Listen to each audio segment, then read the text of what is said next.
I've opened up Past now, and what I would like to do is use the same data that I used in Excel to perform the analysis of variance. So the key difference now is that I have to enter the data in a slightly different format. In Excel, the data were entered into a table, and that's a little bit clunky and clumsy. Most statistical programs will require that the data be entered as I've shown here in this spreadsheet. So I've simply formatted the data just as we did before, but notice now the data are columns. So the first column is temperature, warm versus cold. The second column is time, AM versus PM. And then the third column is the total amount of vigilance that's there. So I could go ahead and rename this variable.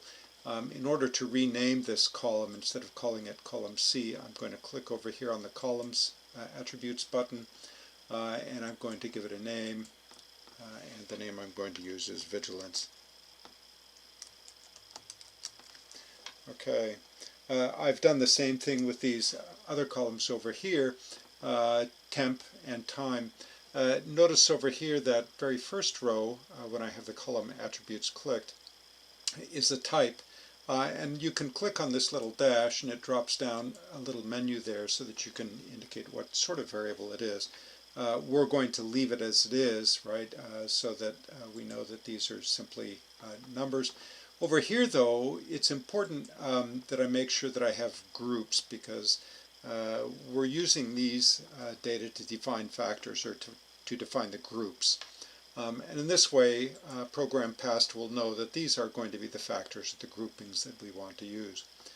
So I can unclick that column attributes button, and I'm just going to click there on warm, and rather than trying to move the cursor down here, I'm going to go over here to the slider bar and drag it all the way down to the bottom. I'm going to put the cursor on top of that last number, hold down the Shift key, and then left click, and that highlights my data.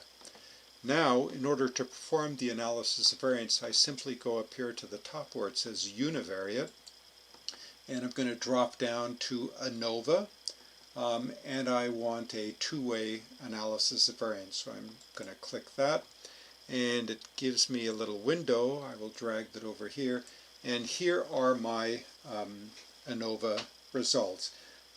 And you'll see here, just as we had before, for temperature, there was a significant difference, so vigilance was different on warm days versus cold days.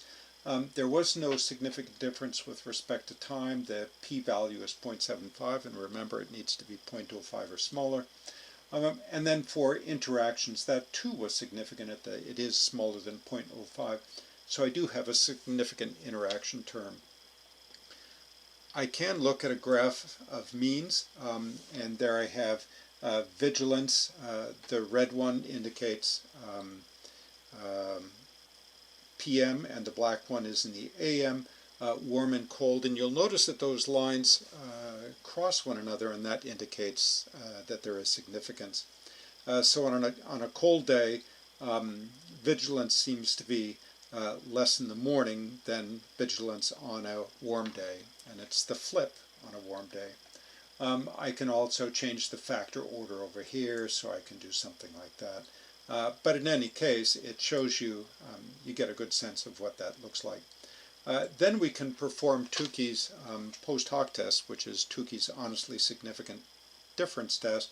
And that indicates there again that we have the same significant differences. It really doesn't make any difference in this example because we have a totally balanced design and we're doing everything